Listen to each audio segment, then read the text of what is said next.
Hello friends, स्वागत है आपका हमारे यूट्यूब चैनल न्यूज़ अड्डा में। सीरियल तो से नैना मिलाए के आजाद के एपिसोड में आप सभी देखने वाले हैं कि यहाँ पर अब जो राजीव है वो किसी को भी पहचानने नहीं वाला है। जहाँ पर जैसे ही कुहू से बताने वाली है कि वो उसकी पत्नी है तो वो उस पर हंसता हुआ नजर आएगा और उसे कहने वाला है कि क्या उसने कभी अपनी शक्ल देखी है।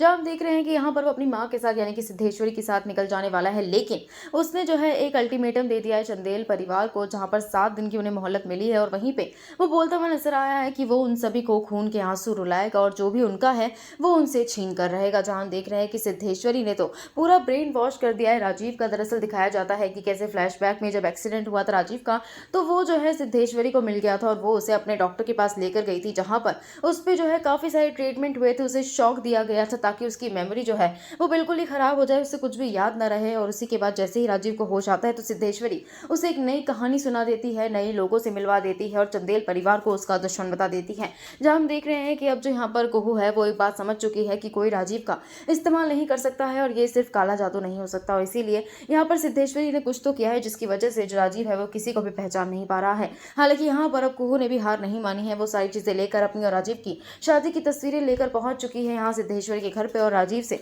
बात करती हुई नजर आती है। उसे जो है शादी की फोटोज दिखाती है, लेकिन उसे बिल्कुल भी यहाँ पर यानी कि राजीव को शौक नहीं होता, क्योंकि सिद्धेश्वरी ने बता रखा था कि हूबहू उसी की शक्ल का एक बेटा देव नारायण का भी था। अब देखने वाली बात यह है कि यहाँ पर जो राजीव है वो कुहू को घर से बाहर निकाल कर फेंक रहा है, तो आगे क्या होता है, किस तरीके से यहाँ पर कुहू बताती है सारी सच्चाई, देखना होगा। काफी ज्यादा इंटरेस्टिंग। पर आपको क्या कुछ लगता है हमें कमेंट करके जरूर बताइएगा।